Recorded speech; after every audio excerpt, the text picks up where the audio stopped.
You're walking home late at night. The street's empty, the shadows long. Then you hear it, the sound of footsteps closing in behind you. Your pulse spikes. Your instincts scream. But what if the person being followed isn't the victim? What if the real danger isn't for the quiet man in the hoodie, but for the criminals stupid enough to target him? This is the story of an unassuming guy who just wanted to be left alone until a group of thieves made the biggest mistake of their lives. Because what they didn't know was that their target wasn't some helpless civilian. He was a former Navy SEAL. And by the time they realized it, it was already too late. Let me ask you something. Have you ever been underestimated? Ever had someone look at you and assume you were weak, harmless, just because you didn't fit their idea of a threat? That's the thing about predators.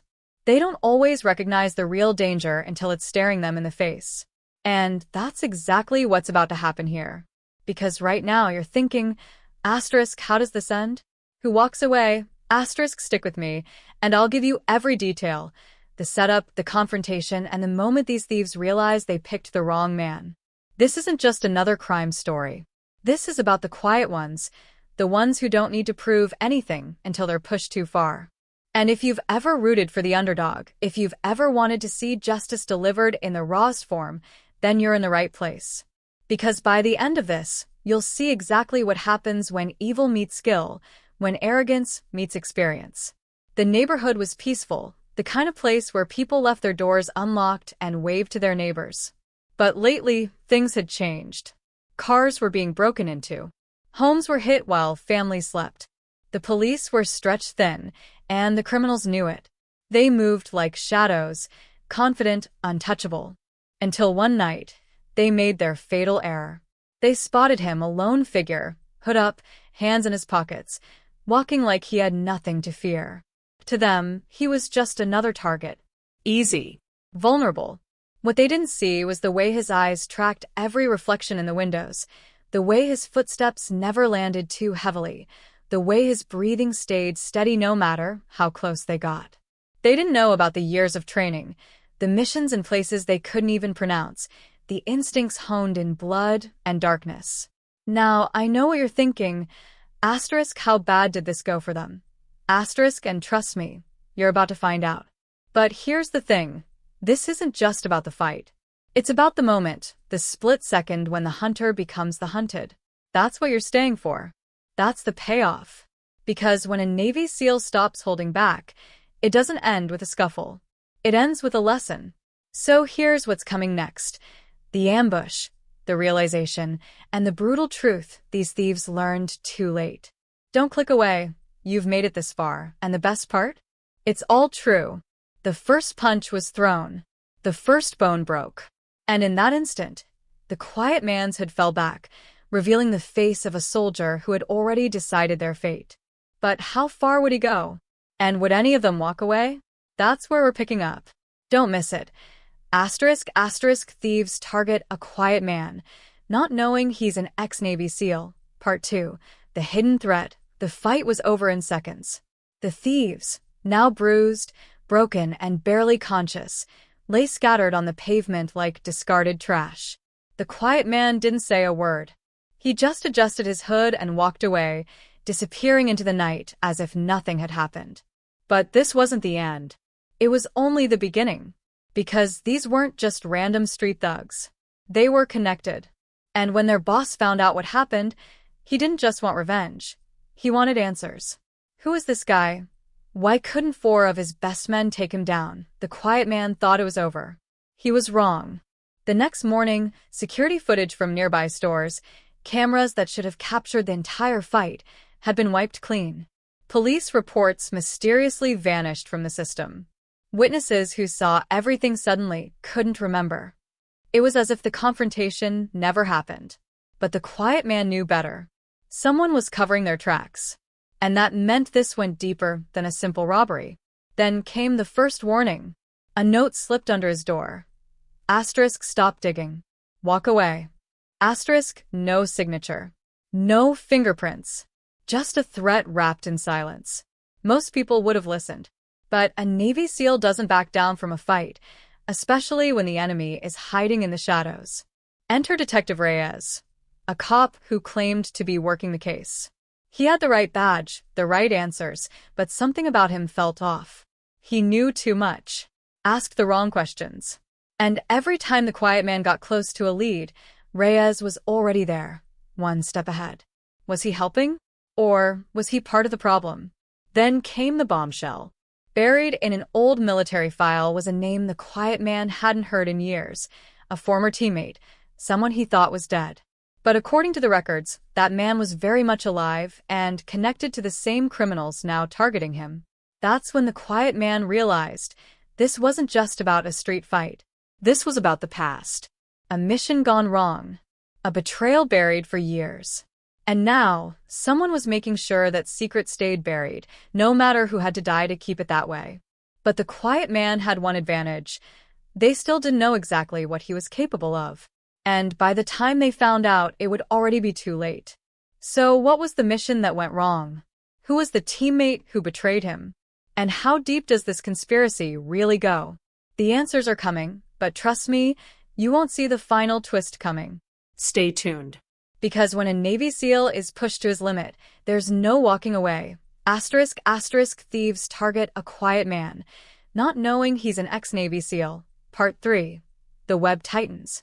The quiet man sat in the dim glow of a flickering desk lamp, staring at the military files spread across his kitchen table. The names circled in red ink, Mason Cole burned into his memory like a brand. A ghost from the past, a brother-in-arms left behind in the smoke and gunfire of a failed extraction. The official report had declared Mason Kia, but the truth was far worse. He hadn't died that night. He'd vanished. And now, years later, his fingerprints were all over this mess. But just as the pieces began to click, another knock came at the door. Not the hesitant tap of a neighbor or the impatient fist of a cop, but something in between. A coded rhythm. One he hadn't heard in years. When he opened it, the woman standing there was a relic of another life. Lieutenant Kara Voss the only other survivor of that doomed mission. Her face was pale, her hands trembling as she shoved a crumpled envelope into his chest. Inside was a single photograph, a surveillance still of him from the night of the fight, circled in the same red ink as Mason's file. Scrawled across the bottom were 2 words. They know. Kara didn't have to explain. The message was clear. Whoever was coming for him wasn't just targeting some ex-SEAL who got in their way. They were tying up loose ends from an operation that was never supposed to leave the desert. But here's where it got complicated. Because Kara swore she hadn't sent the photo. She'd received it too, slipped under her hotel room door, by someone who knew exactly how to avoid cameras. Which meant there was a third player in the game. Someone who wanted them to panic. Someone who wanted them to start digging. And then came the contradiction. Buried in the metadata of that photograph was a timestamp. 3 days before the fight even happened. That wasn't possible. Unless they'd been watched long before the thieves ever crossed his path. Unless the entire confrontation had been staged. The quiet man's instincts screamed trap, but the deeper he looked, the more the trail twisted. Detective Reyes's phone records showed calls to an unlisted number traced back to a shell corporation. The thieves he'd put in the hospital? All ex-military themselves, discharged under shady circumstances. And Mason? The last sighting placed him in this very city 2 weeks ago, meeting with a man whose face was blurred in security footage, but whose posture matched Reyes's perfectly. Now the quiet man had to ask the real question. Was this about revenge? A cover-up? Or was there something else buried in the wreckage of that old mission, something worth killing for twice? Because Kara was hiding something. He could see it in the way her eyes darted to the file and away, like even paper could betray her. And if she couldn't be trusted, then the rules of engagement had just changed. Enemies he could handle. But a knife in the dark from someone who once had his back? That was a different kind of war. And then his phone buzzed. A new message, this time from an unknown number. No words. Just an audio file. When he played it, the voice on the recording was Mason's, but not the broken, desperate Mason from his nightmares. This voice was calm. Smug. You were always the smart one, it said. So tell me, brother, how long until you figure out the real reason they sent you after me? Asterisk the line cut to static. And in that silence, the quiet man realized the truth. He wasn't the hunter anymore. He was the bait. But who was pulling the strings? And what really happened on that mission? The answers are coming, but trust me, nothing you think you know is what it seems. Because when the next piece of this puzzle drops, it won't just change the game, it'll rewrite the rules entirely. Asterisk, asterisk, thieves target a quiet man, not knowing he's an ex-Navy SEAL. Part 4. The trap closes. The recording ended, but Mason's voice lingered in the quiet man's skull like a poison, twisting his thoughts into knots. How long until you figure out the real reason they sent you after me? The words weren't just a taunt. They were a key, turning something loose inside him, unlocking a vault of memories he'd sealed shut years ago. The sandstorm. The radio static. The order that came through too late. He'd replayed that night 1,000 times, but now, for the first time, he wondered if he'd missed the truth hiding in plain sight. He barely slept. Every shadow in his apartment seemed to shift when he wasn't looking. The hum of a car engine idling too long outside his building set his teeth on edge. Even the coffee shop down the street, the one where the barista knew his order by heart, felt like hostile territory when he noticed the same gray sedan parked across the street 2 mornings in a row. Paranoia was a luxury he couldn't afford. This wasn't imagination. They were closing in. Then Kara vanished. 1 minute she was sitting across from him in a diner booth, tracing the rim of her coffee cup with a finger, her voice low as she laid out the connections she'd found between Reyes and a private military contractor called Ironclad Solutions. The next? Gone. No call. No text. Her hotel room was cleaned out, the bed made with military precision, not a single fingerprint left behind. The clerk at the front desk swore he hadn't seen her. The security footage from that night? Corrupted. It was as if she'd never existed. But she had. And the quiet man knew exactly what that meant. They knew he'd talked to her. They knew she'd been digging. And now they had made their move. The next message came at 3:17 a.m. A single text, blinking on his phone like a warning flare in the dark. You should have walked away when you had the chance. Attached was a photo, grainy but unmistakable. Kara, bound to a chair, a blindfold over her eyes, her face bruised but defiant. Behind her, spray-painted on the concrete wall in jagged red letters, was a set of coordinates and 2 words. Come alone. The quiet man's hands didn't shake. They never did. But something colder than fear settled in his chest. This wasn't just a threat. It was an invitation. A trap laid by someone who knew exactly how he'd react. Because that's the thing about soldiers. They don't leave their own behind. And whoever had Kara knew he'd come for her. But here's what they didn't know. The coordinates led to an abandoned industrial park on the edge of the city, a place he recognized instantly. It was the same layout as the compound in Al Raqqa where Mason had supposedly died. Same crumbling walls. Same sight lines. Same choke points. That wasn't an accident. It was a message. A recreation. Remember this, they were asking. Asterisk, remember what you lost here? And that's when it hit him. This wasn't just about silencing loose ends. This was personal. Someone wanted him to relive that night, to walk back into the fire, To see it all happen again. But the quiet man had learned one thing in all his years of war. If someone goes through the trouble of setting a stage for you, it's because they're afraid of what you'll do off script. So, he wouldn't go to the coordinates. Not yet. Not until he answered the question burning in the back of his mind. Asterisk, what really happened in Al Raqqa? And more importantly, who the hell was really pulling the strings? The truth is coming. But be careful what you wish for. Because when the quiet man finally uncovers what they've been hiding, it won't just shatter everything he thought he knew. It'll ignite a war even he might not walk away from. Stay tuned. The next move changes everything. The quiet man stood in the shadows of his apartment, staring at the coordinates on his phone, when the pieces finally clicked into place with a gut-punch realization. He'd been asking the wrong question this whole time. It wasn't about who was pulling the strings now. It was about who had been pulling them from the very beginning. The answer had been right in front of him, buried in the one place he'd never thought to look, his own discharge papers. He'd always believed his medical discharge was legitimate. A bum knee, a shoulder that never healed right, the official story the Navy fed him when they cut him loose.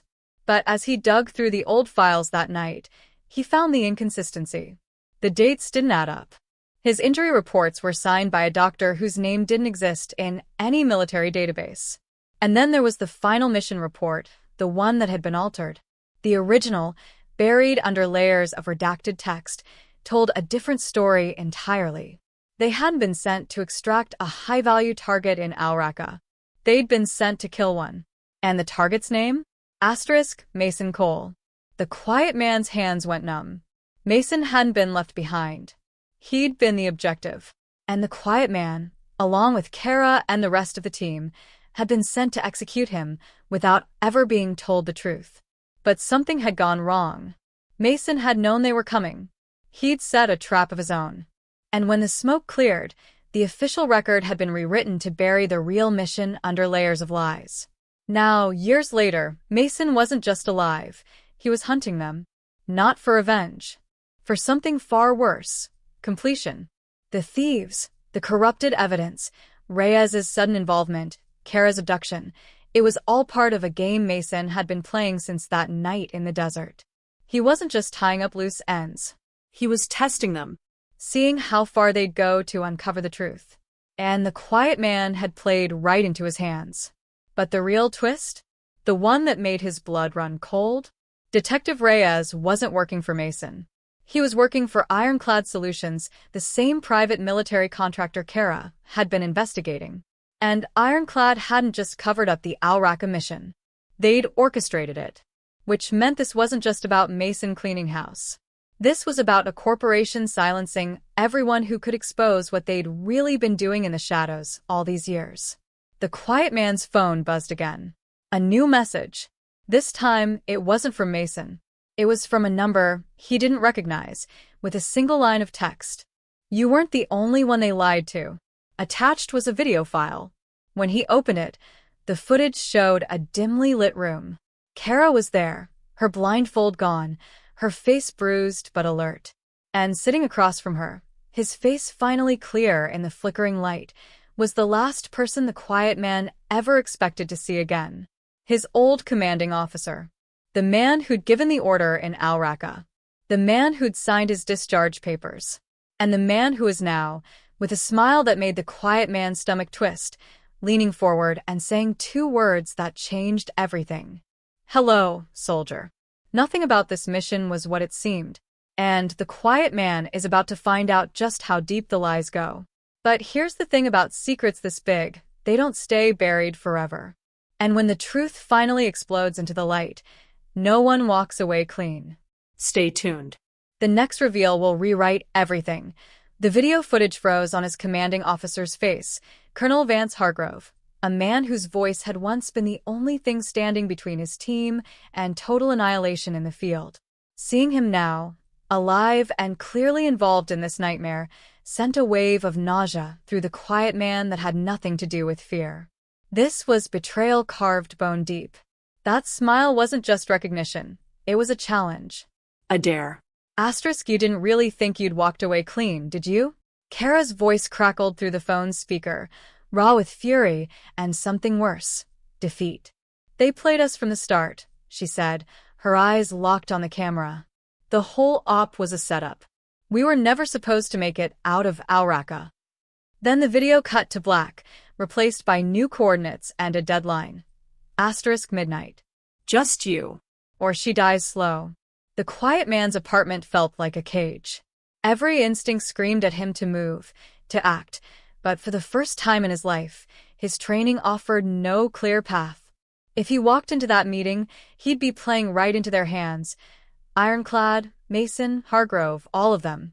But if he didn't, Kara was dead. And then there was the third option, the one that tasted like acid in his mouth. Walk away. Disappear. Let the past stay buried. He'd spent years believing his discharge was the end of his war. Now he understood it had only been the intermission. The knock at his door came exactly at 11:07 p.m. Not the cops. Not another threat. Detective Reyes stood on the threshold, his badge conspicuously absent, his hands empty. "You've seen the video," he said, not a question. "Hargrove thinks you'll fold. Ironclad's betting you'll run. But I'm here because there's a third play, one they don't see coming." Reyes slid a file across the table. Inside were blueprints, not of the coordinates from the text, but of an ironclad black site 20 miles north. "That's where they're really holding her," he said. "The location they gave you? It's a slaughterhouse. You walk in there, you're not saving anyone. You're just dying tired." The quiet man studied the blueprints, the exits marked in red, the guard rotations noted in precise handwriting. Too precise. "Why help me?" he asked, his voice flat. Reyes's jaw tightened. "Because my brother was on your team in Al Raqqa. Because he came home in a box with a flag on it and a story that didn't add up. And because Hargrove's the one who signed his discharge papers too." The quiet man felt the trap tighten around him. Reyes could be lying. This could be another layer of the game. But the rawness in his voice when he mentioned his brother, that wasn't something you faked. Which left him with an impossible choice. Trust the man who might be setting him up, or go in blind against an enemy who knew every move he'd make before he made it. And then his phone buzzed again. A new message. From Mason.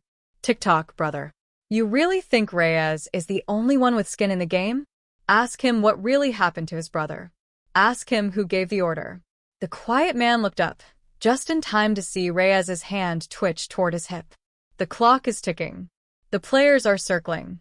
And the quiet man is out of clean options. But when the final move comes, it won't be from any of them. It'll be from the one person no one saw coming." Stay tuned. The betrayal cuts deeper than you think. The quiet man saw Reyes's hand move toward his hip a split second before the gun cleared its holster, but instinct was faster than betrayal. He lunged across the table, driving his shoulder into Reyes's ribs as the first shot shattered the lamp overhead, plunging the room into darkness, lit only by the erratic glow of the muted television.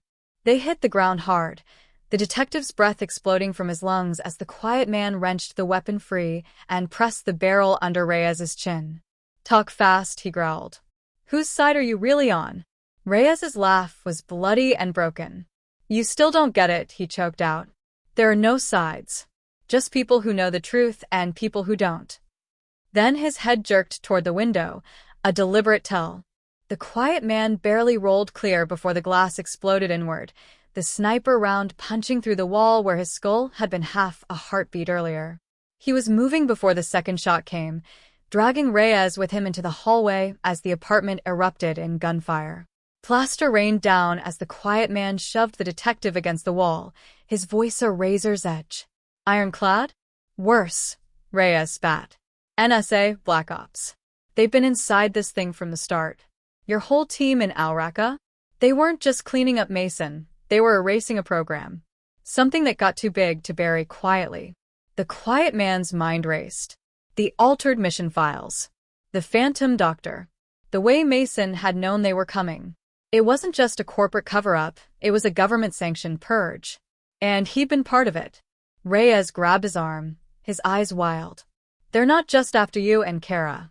They're scrubbing everyone connected to Ironclad's Wetwork division. My brother found out what they were really doing over there, testing enhanced interrogation tech on American prisoners. When he tried to blow the whistle, they made it look like suicide." He coughed, red flecking his lips. "Hargrove didn't just betray you. He's running the whole damn operation." Footsteps pounded in the stairwell. Too many, too organized. The quiet man yanked Reyes to his feet, shoving the gun back into his hands. "You knew this would happen," he accused. "I knew they'd come," Reyes corrected, racking the slide. "I didn't know they'd send him." The door burst inward. The figure in the hallway wasn't SWAT, wasn't NSA. The tactical gear was unmarked, the face obscured by a balaclava, but the way he moved, the way he cleared the threshold with predatory grace, was unmistakable. Mason. The quiet man's pulse hammered against his ribs. This wasn't the broken man he'd left in the desert. This was something sharper, colder, a weapon stripped of everything but purpose. Mason's rifle swept the room, hesitated on Reyes, then locked onto the quiet man. Hello, brother, he said, his voice distorted through the mask's filter. Miss me? The final reckoning is here. The quiet man is out of time, out of allies, and staring down the barrel of a ghost's gun. But when the dust settles, one terrifying question will remain. Who's really pulling Mason's trigger? The answer will rewrite history. Stay tuned. The endgame starts now. The quiet man didn't raise his hands. He didn't beg. He just stared down the barrel of Mason's rifle and did the one thing his old teammate would never expect. He smiled. You always were a shit shot, he said, loud enough for the words to carry over the ringing silence. That's why Hargrove put you in the back that night. That's why you weren't with us when we breached the compound. Mason's finger tensed on the trigger, but he didn't fire. The hesitation lasted less than a second, but it was enough. The quiet man saw it. The crack in the armor. The doubt. You really think this ends with me? He pressed, stepping forward, the rifle's muzzle now inches from his chest. You think Hargrove lets you walk away after this? After everything you know? Reyes was bleeding out on the floor beside them, his breath wet and shallow, but his voice cut through the tension like a knife. Check his 6, he gasped. Mason's head snapped toward the window just as the laser sight painted a red between his eyes. The second sniper, the one not on Mason's team, was perched on the rooftop across the street. Ironclad. Hargrove's insurance. The quiet man moved fast. He slapped the rifle barrel aside and drove his elbow into Mason's throat, following him to the ground as the shot meant for Mason's skull shattered the mirror behind them. They rolled, grappling, Mason's mask tearing loose to reveal a face the quiet man barely recognized, not because of scars or age, but because of the raw, unfiltered fear in his eyes. They told me you knew, Mason choked out, his grip weakening. They said you were the one who called in the strike. Bullshit, the quiet man snarled. I carried you 3 miles through enemy fire. Why the hell would I? Then it hit him. The final piece. The truth so ugly it made his stomach turn. Hargrove hadn't just betrayed them in Al Raqqa. He'd pitched them against each other from the start. The quiet man yanked Mason up as another shot ricocheted off the floor beside them. Listen to me, he hissed. That strike order? It came from your comms. Not mine. Hargrove played us both. He needed us dead because we saw what they were really doing in that compound, not interrogation tech, human testing. And we were the only 2 left who could prove it. Mason went rigid. The fight drained out of him, replaced by something worse, recognition. The quiet man saw the moment it all connected in his head, the moment 5 years of rage and revenge crumbled into ash. Then the wall exploded. The concussion grenade blew out the windows, sent them both crashing into the hallway as black-clad figures stormed the apartment. Ironclad. No more games. No more loose ends. Mason coughed blood, but his hand locked around the quiet man's wrist with terrifying strength. Reyes wasn't lying about the black site, he rasped. Kara's there. And so's the proof. But you'll never make it alone. The footsteps closed in. The quiet man dragged Mason upright, slung his arm over his shoulder. Good thing I'm not alone, he said. And as the first shadow rounded the corner, Mason's stolen rifle barked once, then twice, and 2 bodies hit the ground before the rest even knew they were in a fight. 3 days later, an encrypted file uploaded to every major news outlet in the country. Satellite footage, audio recordings, names, dates, and a video of Hargrove himself authorizing the Al Raqqa op, not as a military strike, but as a corporate-backed black project. The quiet man didn't stick around for the fallout. He was already gone, vanishing into the same shadows that had birthed him. But if you know where to look, you might spot him. In a diner off Route 66, where a woman with bruised knuckles and a military posture nurses her coffee. Or in a small Alaskan town, where a detective with a limp watches the news with a satisfied smirk. And if you listen really closely to that leaked audio, right before the file cuts out, you'll hear 3 words, whispered like a promise. We're not done. The story's over for now. But in the shadows, the quiet ones are still watching. And if you think this was the end of the conspiracy, you haven't been paying attention. Stay vigilant.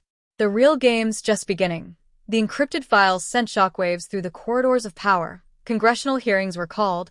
Ironclad Solutions executives perp-walked in front of flashing cameras, and Colonel Hargrove's mugshot splashed across every news channel as he was charged with war crimes.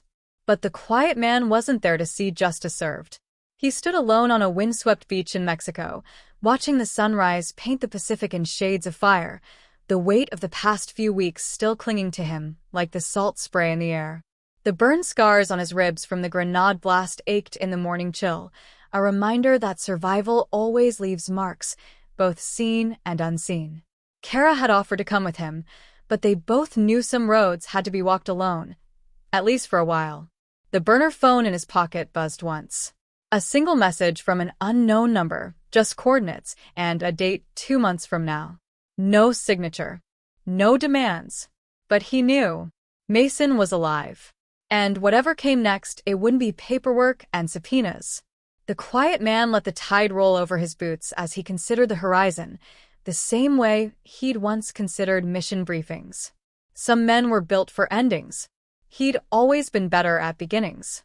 Back in the States, the official narrative was already being spun: rogue operators, isolated incidents, systems failures. The truth, as always, was messier.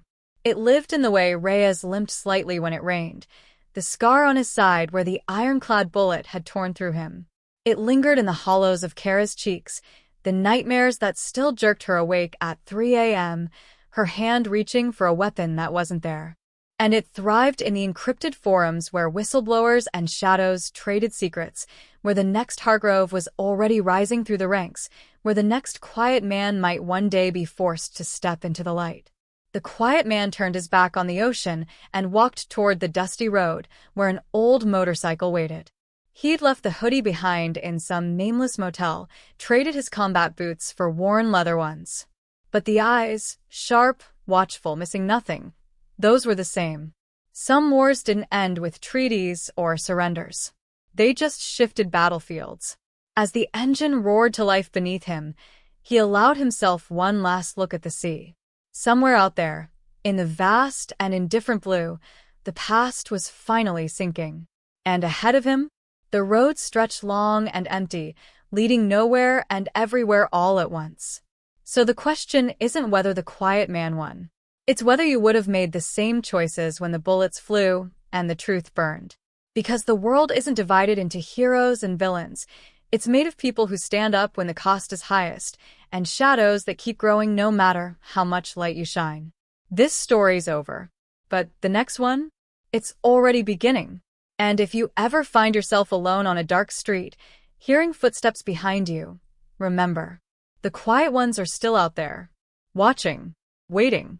Drop in the comments if you'd want a sequel where Mason and the team reunite for one last mission, because the conspiracy goes deeper than anyone guessed. And don't forget to hit that notification bell. Real-life stories like this break every day, and you won't want to miss when we connect the dots on camera.